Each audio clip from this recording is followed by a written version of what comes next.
ঘৰত বাইক বা চাৰিচকীয়া বাহন থাকিলে সাৱধান। ৰাজপথৰ পৰা জব্দ হ'ব আপোনাৰ বাহন।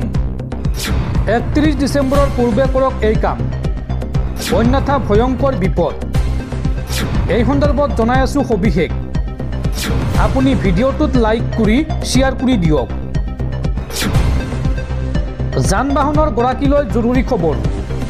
যদি আপোনাৰ ঘৰত বাইক বা চাৰিচকীয়া বাহন আছে তেন্তে সাৱধান। 31 ডিচেম্বৰৰ পূৰ্বে কৰি লওক এইটো কাম, অন্যথা ৰাজপথত জব্দ হ'ব আপোনাৰ বাহন। ভয়ংকৰ বিপদত পৰিব আপুনি। এই সন্দৰ্ভত ৰাজ্যৰ পৰিবহণ বিভাগৰ জৰুৰী জাননী। 31 ডিচেম্বৰৰ পিছত আপোনাৰ গাড়ীখন লৈ ওলাই যাওঁতে সাৱধান। জব্দ হ'ব পাৰে আপোনাৰ বাহনখন। ৰাজ্যৰ লাখ লাখ যান বাহনৰ গৰাকীৰ বাবে পৰিবহণ বিভাগৰ নতুন জাননী। 31 ডিচেম্বৰৰ পিছত ৰাজপথত চলিব ৰাজ্যৰ পৰিবহণ বিভাগৰ অভিযান। আৰু অন্তিম দিনটোলৈকে বাহনৰ গৰাকীলৈ কৰ পৰিশোধ কৰাৰ ক্ষেত্ৰত বৃহৎ ৰেহাই আগবঢ়োৱা হৈছে। চলাচলৰ অনুপযোগী বাহনৰ গৰাকীয়ে আজিৰ পৰাই গ্ৰহণ কৰক এই সুবিধা। 25% কৰ পৰিশোধ কৰিয়েই বাতিল কৰিব পাৰিব আপোনাৰ বাহনৰ পঞ্জীয়ন। অৰ্থাৎ 75% বকেয়া কৰ ৰেহাই দিছে পৰিবহণ বিভাগে। চলাচলৰ অনুপযোগী বাহন সন্দৰ্ভত ডাঙৰ খবৰ। বাহন স্ক্ৰেপিঙৰ প্ৰমাণপত্ৰৰ জৰিয়তে আপুনি লাভ কৰিব আন এক সুবিধা। বাহন স্ক্ৰেপিঙৰ বাবে আবেদন কৰক অনলাইনত এইটো ৱেবছাইটত। ৱেবছাইটটো হৈছে vscrap.পৰিবহণ.gov.in। এই ৱেবছাইটৰ জৰিয়তে আপোনালোকে অনলাইনত কৰিব লাগিব আবেদন।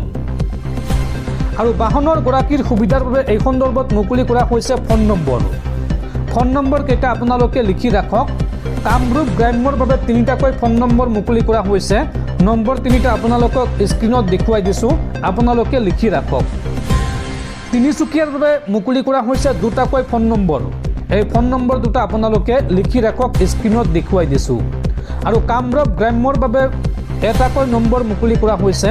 নম্বৰটো হৈছে 7869250031। এই নম্বৰত ফোন কৰি আপোনালোকে সবিশেষ তথ্য জানিব পাৰিব। আৰু জমা দিয়া বাহনৰ বিপৰীতে আপোনালোকে লাভ কৰিব জমাকৰণৰ প্ৰমাণপত্ৰ সহ নিৰ্ধাৰিত মূল্য, অৰ্থাৎ উচিত মূল্য আপোনালোকে লাভ কৰিব। লগতে আপুনি বাহন জমা দিয়াৰ এটা প্ৰমাণপত্ৰ লাভ কৰিব। আৰু চৰকাৰৰ এই সুবিধা কেৱল 31 মাৰ্চ 2026লৈকেহে থাকিব। অৰ্থাৎ চৰকাৰে এই সুবিধা দিছে 31 মাৰ্চ 2026লৈকে। 31 মাৰ্চ 2026ৰ পিছত কিন্তু আপোনালোকে এই সুবিধা লাভ নকৰিব। বাহন স্ক্ৰেপিঙৰ প্ৰমাণপত্ৰ উপলব্ধ হ'ব বাহন পৰ্টেলত। আৰু এই প্ৰমাণপত্ৰৰ দ্বাৰা নতুন বাহন ক্ৰয় কৰাৰ ক্ষেত্ৰত আপোনালোকে লাভ কৰিব বৃহৎ কৰ ৰেহাই।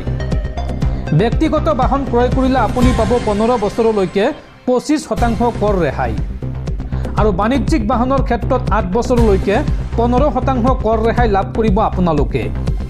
ইয়াৰ উপৰি ইলেক্ট্ৰিক বাহনৰ ক্ষেত্ৰত EV 2% কৰ ৰেহাই পাব। এই সন্দৰ্ভত গুৰুত্বপূৰ্ণ নিৰ্দেশনা জাৰি কৰিছে ৰাজ্যৰ পৰিবহণ বিভাগে।